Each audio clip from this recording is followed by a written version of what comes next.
5 और 6 नवंबर 2 दिन सीईटी की परीक्षा, कॉमन एलिजिबिलिटी टेस्ट, एक बहुत बड़ा ये भी एक प्रोजेक्ट है हमारा। 11 लाख ऐसे फॉर्म भरे हैं हमारे जो परीक्षा देने वाले परीक्षार्थी हैं अपनी नौकरी के लिए। ये ग्रुप सी के लिए किया जा रहा है। तो ग्रुप सी में +2 के जो विद्यार्थी हैं, +2 पास जिन्होंने किया हुआ है वो एलिजिबल हैं, उन्होंने एग्जाम देना है।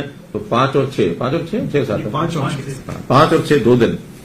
इसमें सारे प्रदेश में लगभग 2000 सेंटर हमने उनको ऑफर किए हैं। अब जो कंपनी है वो 2000 का उपयोग करती है या कम में काम चलाती है। 5 जिलों में अभी उनकी रिपोर्ट थी कि यहां सेंटर न दिए जाए।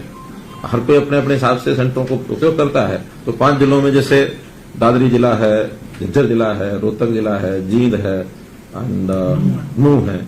तो ऐसे 5 जिलों में सेंटर वो नहीं बनाएंगे। बाकी सब 17 जिलों के अंदर ये सेंटर बनेंगे 4 शिफ्टों में।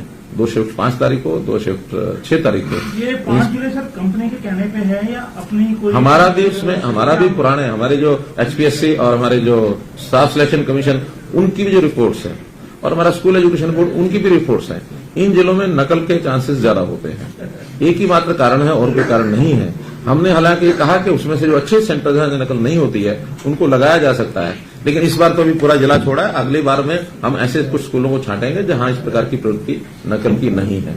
अब क्या होता है कि इतने सारे सेंटर्स पर जब ये काम किया जाता है तो कई बार पुलिस के नाते से हम पुलिस लगाते जरूर हैं, लेकिन अनटुवर्ड कोई इंसिडेंट हो अच्छा नहीं है।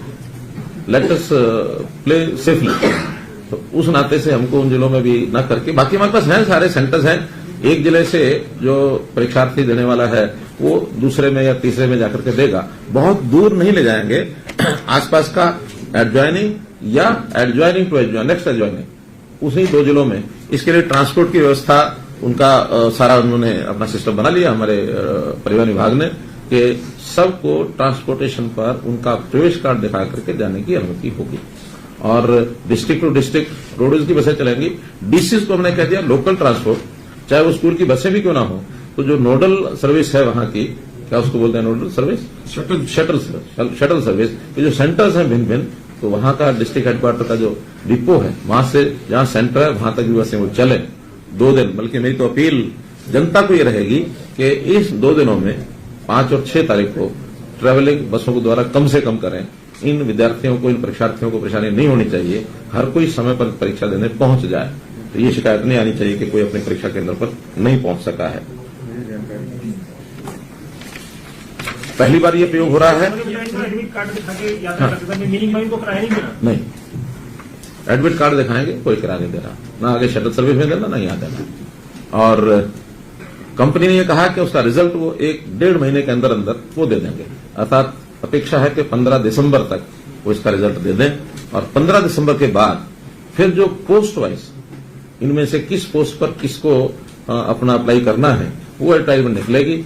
उसके हिसाब से जो पास कैंडिडेट हैं उन पास कैंडिडेट को उनको एक मौका दिया जाएगा। 4 टाइम्स नंबर ऑफ पोस्ट के हिसाब से हर एक डिपार्टमेंट के लिए, हर एक पोस्ट के लिए उनको एक एग्जाम देने के लिए और बुलाया जाएगा।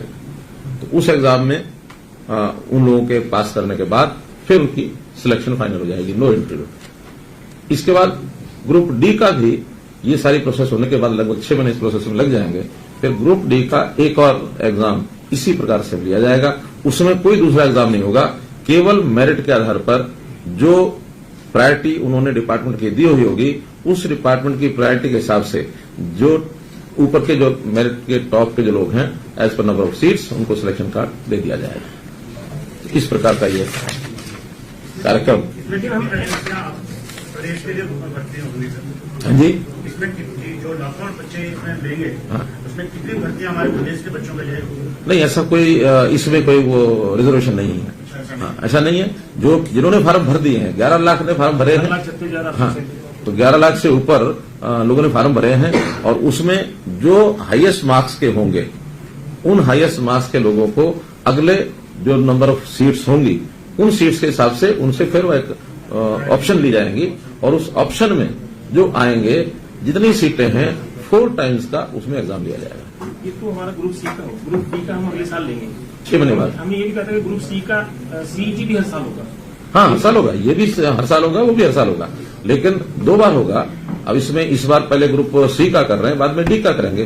दोनों एग्जाम लेने के बाद अगली बार फिर तय भी कर सकते हैं कि इसको पलट भी सकते हैं, पहले ग्रुप डी का ले लेंगे फिर सी का ले लेंगे।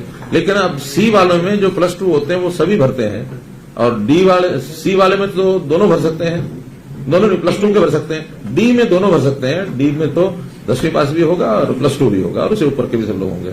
तो बहुत से लोग कॉमन भी हैं जिन्होंने सी भी भरा है, डी भी भरा है।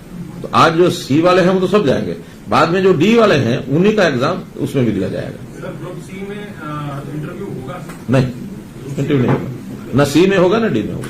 थोड़ा सा क्लैरिफाई करो, ग्रुप सी में जो अब पेपर पास करेगा, जब ग्रुप डी की भर्ती होगी तो ग्रुप डी का सीईटी जो होगा वो उसको बैठना पड़ेगा ना? हाँ, बैठना पड़ेगा। तो ग्रुप डी का भी टेस्ट उसको पास करना हाँ, पड़ेगा। हाँ। जो प्लस अगर ग्रुप सी का भी वो पेपर दे रहा है, पास हो या ना हो, अगर उसने डी का भी देना है तो डी का एग्जाम दे सकता है। लेकिन डी का एग्जाम वाले ही डी में नौकरी में जाएंगे, सी वाले डी में नहीं जाएंगे, डी वाले सी में नहीं जाएंगे। एग्जाम दोनों का अपना अपना होगा। वो 3 वर्ष तक इसी फीस में जितने एग्जाम देने सारे दे सकता है।